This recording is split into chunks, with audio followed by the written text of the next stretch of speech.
Good morning, everyone. Coming to you.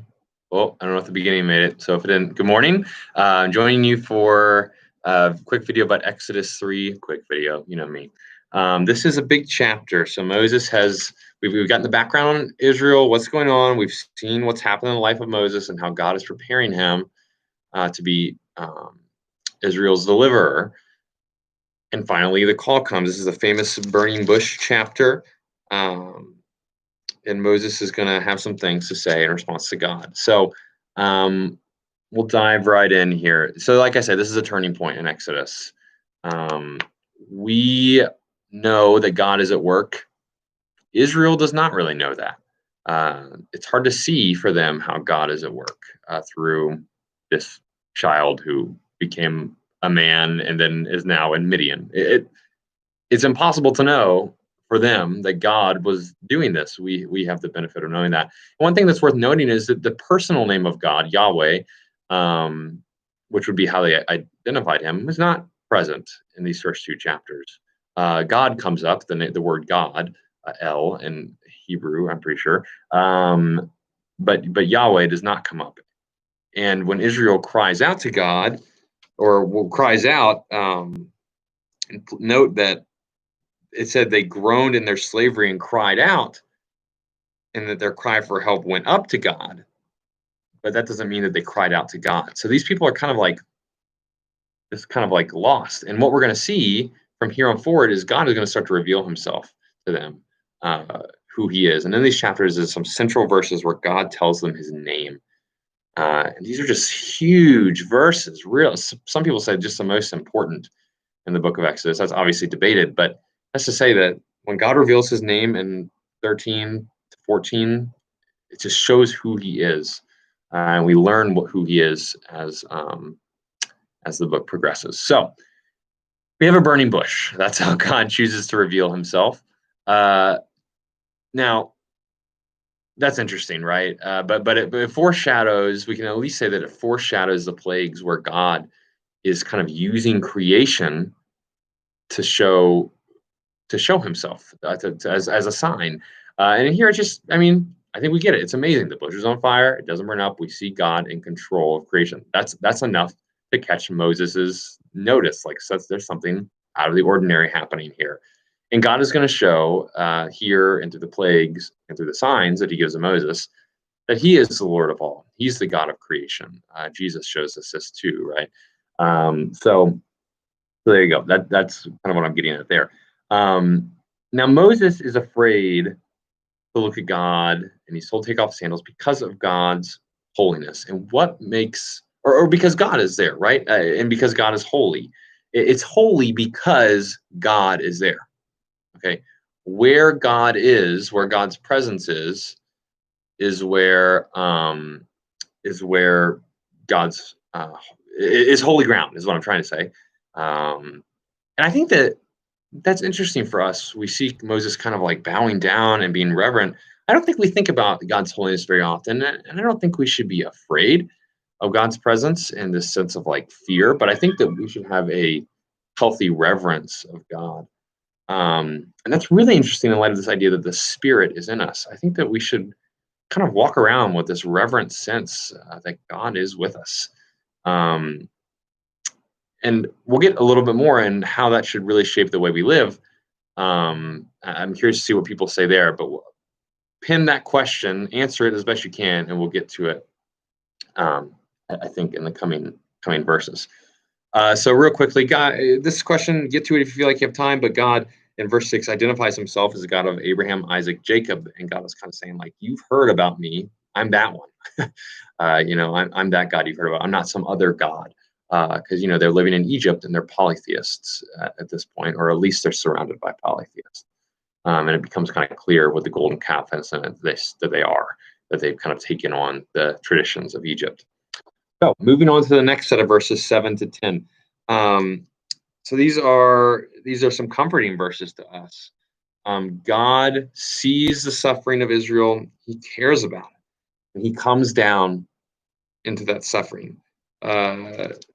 So you see in the verse, I have come down to rescue them from the hand of Egypt. Now, God is not coming down in the same way he does in Christ, but he's coming down in the sense of he's going to be involved in their situation. God is not some passive observer of our misery. He is with us in our misery. We see that especially in Psalm 23, where we're in the valley of the shadow of death. God is with us. He is with us there. Um, so we see God's compassion on that, of course. Um, Now, God mentions of some people groups in verse 8, and it would be missing the point to think, oh, Israel's going to this land, this promised land that God has reserved for them. That's not what God is saying at all. He's saying, you see these, groups of people over here, I'm going to give you their land. And as we see in Numbers 13 to 14, they are not, they don't feel like they can throw these people out of their land. And so, God, like I say here, God's plan is not easy. God is not setting forth this plan with no problems. There's a lot to overcome, um, and I think we can relate to that as we look to God's promises in our lives. What God promises us is often, very often, not easy to understand how they will come about, right?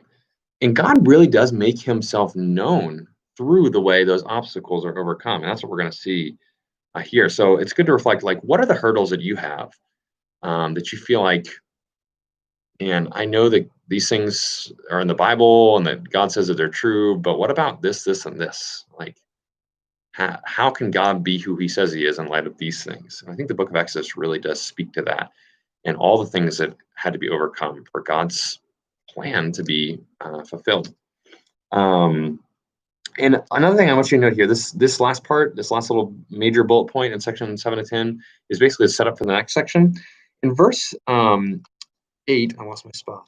In verse 8, God says that I have come down to do the rescuing. And then in verse 10, He says, so now go, I am sending you, Moses. And so there's this tension already in the passage of God acting and Moses acting. Who's doing the delivering? And we will see that Moses' kind of lack of understanding in this area is what leads to a lot of his doubts. Because Moses is going to think that he is the one that has to be qualified or powerful enough or convincing enough to do the delivering. But I'm tipping my hand on the last section here. Okay, so we're going to read about Moses' doubts. He has 5 when they're all said and done. We're going to read 2 of them today. The doubt in verse 11 is basically, who am I? That's what I was just talking about. Who am I that I should go to Pharaoh? And that's actually a fair question. I mean, really, it is. This is not a bad question, and I didn't put this in the study. I don't think, but we should note that God never rebukes Moses for asking until the very end, when Moses in chapter 4 is just going to say, like, I don't want to go. That's the only time God's like, okay, come on. Moses is free to ask questions, and so I hope you'll note that in your own life as you struggle with doubts. God responds basically by saying, it's me, Moses. I'm with you. I'm going to be present with you. God in some way doesn't answer his question, right? Like, who am I? He doesn't say, like, well, here's your pedigree, right? He says, you missed it, Moses. This is not about you. This is not about your ability to succeed. Rather, I am with you, and that's all you need.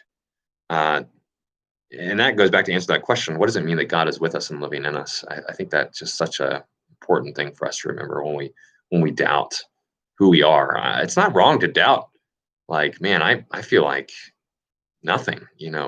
Who am I to accomplish what God has set before me here? It's that God is with us. That's the answer to that concern. So that speaks into our self doubts. And that should give us confidence to go and act when God calls us.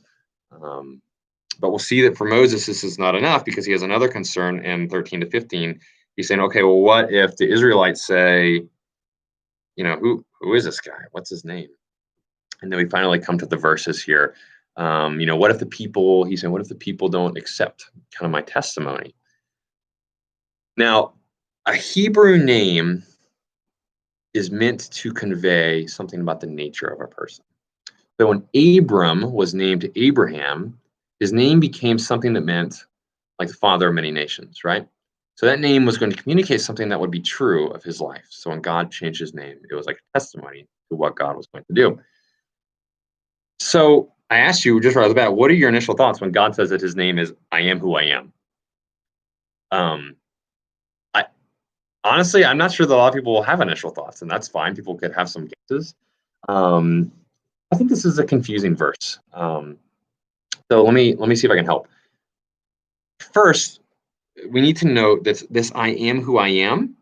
We miss this in the English, but in the Hebrew, it has it's very grammatically close to that phrase in verse 12 where God says, I will be with you. Okay. Um, it's important to know that I am who I am is stated in response to the Israelites being sure that God will do what Moses is saying. Okay.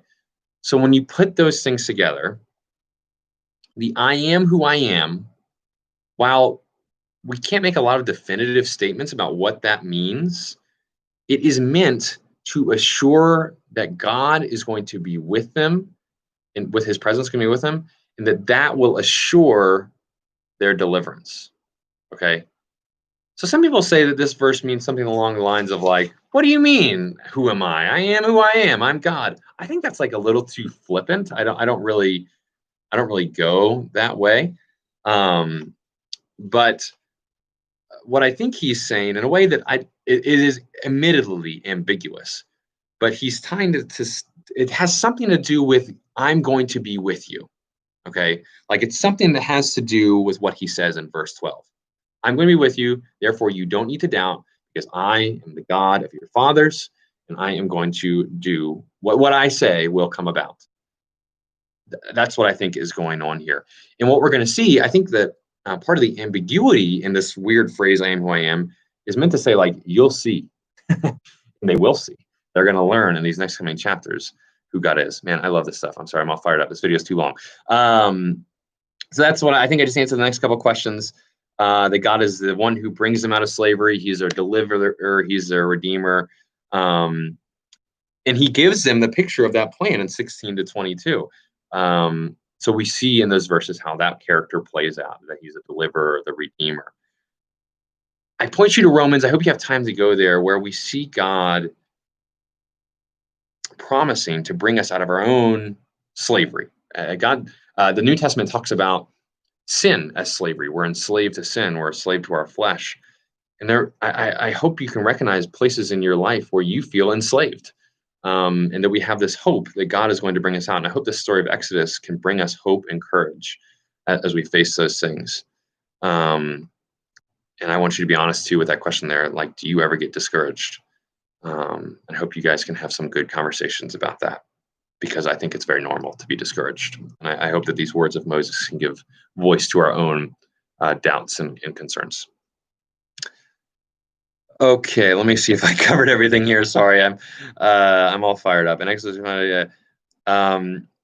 yeah. And so maybe the last question there can be, how does this story of Exodus and the other things, to bring up some things to 633 we've been talking about, bring hope into your frustration and current unmet expectations of God?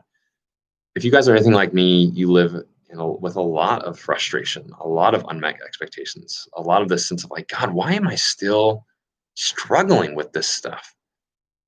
And as I've been just preparing for Exodus, I told Chelsea the other day, I'm reading a commentary in preparation. The commentary has brought me to tears twice, which is perhaps like the nerdiest thing I've ever said, but it has, because it's just such a pastoral book in the sense that we just see this broken people and this broken character and how God just comes into that and just uses those people, and his promises just come to a yes. I think that's super encouraging. So my challenges for this week are you got two options. One is I just encourage you to try to practice the Sabbath. The reason I want you to do this is because practicing the Sabbath, one of the reasons for that is acknowledging that God is God and that God is in control, and that we can cease our striving. I think it has something to do with Gerald's Jacob and Esau message, that God is God, and nothing can say anything to that. And practicing the Sabbath helps us to say that. Our doubts can be can be pushed aside as we do that. And the second thing I'd encourage you to do is unplug. Spend some intentional time away from your phone, away from your computer. Bring a journal and pray. Meet with God. Give Him space to speak into your life. Stop crowding your mind, and let Him have a word.